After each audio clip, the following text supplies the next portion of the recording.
Morning kids, how are you all? We completed our chapter number 1 in grammar also, and now we started chapter number 3. Was it a dream? It is in chapter in English junction. Okay, dream.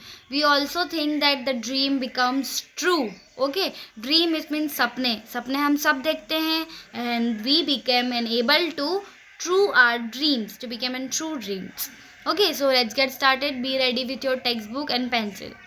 Okay, Rita gathered in the woods while her brother Frank sat by the stream with his fishing rod.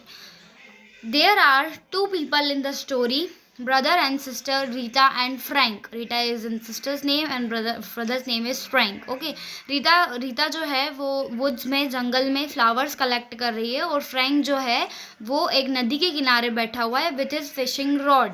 ठीक है, fish पकड़ने के लिए बैठा हुआ है तालाब के किनारे. Okay. Holding her bunch of flowers, she walked to the place where the Frank was sitting.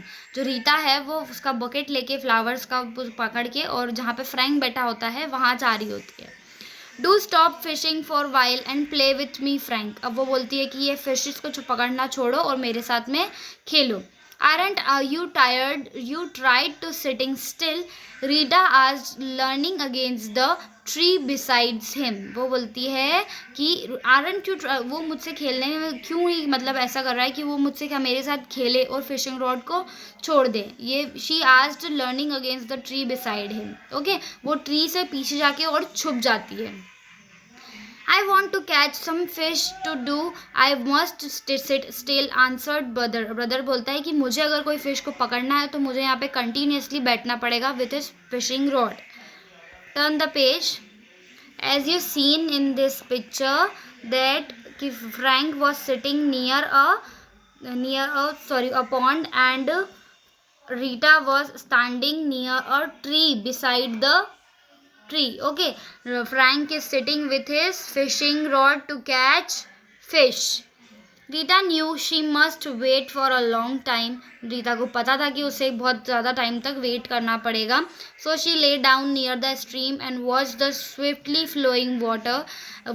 After some time she began feel drowsy. अब क्या होगा कि जो रीता है वो उसको पता है कि बहुत देर तक वेट करना होता है, तो वो ऐसे यहाँ पे नदी के किनारे लेट जाती है, बैठ जाती है, और वो बिल्कुल जो फ्लोइंग वाटर है स्लोली वो उसको महसूस करती है, फील करती है. You have to underline the word drowsy. It means sleepy. उसे नींद आने लग जाती है लेटे लेटे वहाँ. A little while the water became so clear that she could see through it, right through it. वो धीरे धीरे करके वाटर बहुत क्लियर हो जाता है, वो वाटर के अंदर जो भी है वो देख पाती है. Soon it became a clear as glass. वो एक ग्लास की तरह पानी क्लियर हो जाता है कि उसमें एक ट्रांसपेरेंसी आ जाती है कि वो आसपास देख सकते हैं. Rita could see the bottom of the stream and the school of fish swimming about quickly. जो fishes है वो बहुत ज़्यादा swimming कर रही है water के अंदर.